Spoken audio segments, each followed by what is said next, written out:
गावामध्ये आलेलो आहोत। एक वर्षा अगोदर सुद्धा या गावातल्या शेतकऱ्याची समस्या मोठी बिकट होती। त्यावेळेस हे सुद्धा ढोले सुद्धा या भागामध्ये होते नाही आणि इथं जो पुलिया होता तो पुलिया पाण्याने वाहत गेलेला होता। आता ढोले टाकल्यानंतर आज शेतकऱ्याची आणखी वाईट परिस्थिती झालेली आहे। इथं ढोले टाकलेले आणि या भागातून बघा शेतकरी कसा पाण्यातून जाणार आहे। आज परिस्थिती बघा, आज त्यांना जर शेतामध्ये जर जायचं काम पडलं तर त्यांचे बैल वगैरे सर्वच त्या शेतामध्ये आहे आणि यांचा रस्ता मुख्य रस्ता हा जाण्या येण्याचा आहे।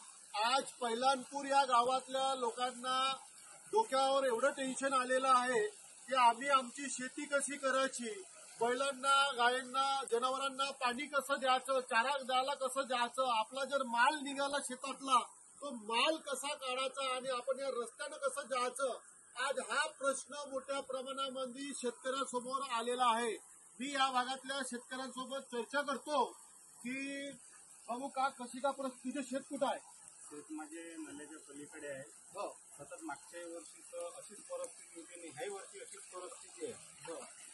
सतत या पावसामुळे नाला माल टाकला होता, याच्यावर नाल्या पायल्या वगैरे मुरण टाकला होता, पण ह्या सततच्या पावसामुळे वाहून जात आहे आणि पलीकडे जर जायचं असलं तर शेतात जाण्यासाठी पर्यायच नाही। पर्यायच माल वगैरे काढतो म्हणून काही पर्याय नाही, शेती पडली म्हणून समजा असं तुमचे बैल वगैरे गाय वगैरे सर्व तिकडं सर तिकडं गेले ते तिकडे इकडं असले तिकडं म्हणजे जाताच येत नाही, पर्यायच नाही। जर माल काढला तर माल तुम्हाला घरी नेता येत नाही घरी। तुम्हाला काय परिस्थिती आहे शेतीची? आता जर समजा शासनानं जर समजा प्रशासकीय अधिकाऱ्यांनी जर समजा हा पूल नाही बनवून दिला तर तुमची परिस्थिती काय राहील शेतकऱ्याची? तर आमची परिस्थिती आता जाऊन इतकी होणार आहे का आम्हाला जाण्याचा मार्ग अजिबात काहीच नाही।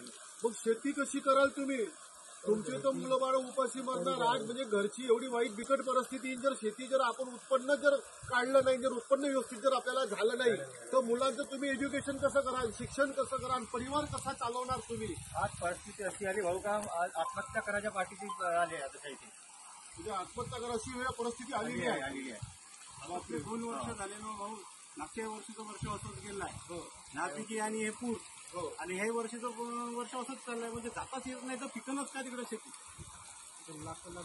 म्हणजे तुम्ही काय अधिकाऱ्यांना फोन वगैरे केले होते? आले साहेब, तहसीलदार साहेब, सोनवणी साहेब, कृषी अधिकारी पाहून गेले आहेत, पंचनामे करून गेले, पण आता काय माहिती त्याचं काय प्रोसिजर आहे तर ते बघा। या गावामध्ये पैलानपूर या गावामध्ये आल्यानंतर पैलानपूरचा ह्या 2 वर्षापासून रखडलेला विषय आहे। मागच्याला सुद्धा हे लोक जलसमाधी करून आंदोलन करणार होती या नाल्यामध्ये बसून, पाण्यामध्ये बसून।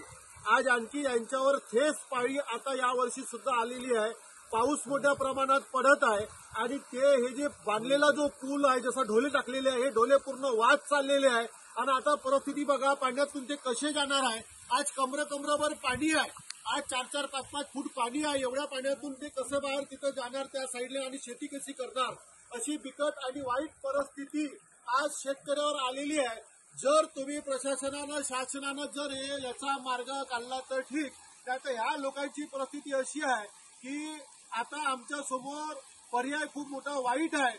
म्हणजे आम्हाला समजा शेतकऱ्याला जर आम्हाला न्याय मिळाला तर ठीक आहे, नाहीतर आमची येणारी परिस्थिती मोठ्या बिकट आणि मोठी संकटात राहणार आहे। आम्हाला कोण धावणार आहे, कोण आम्हाला मदत करणार आहे, त्या आशेनं हे शेतकरी समजा सर्वांची वाट पाहत आहे। म्हणून मी प्रशासन शासनाला विनंती करतो का शेतकऱ्यांची तुम्ही इतकी परीक्षा घेऊ नका।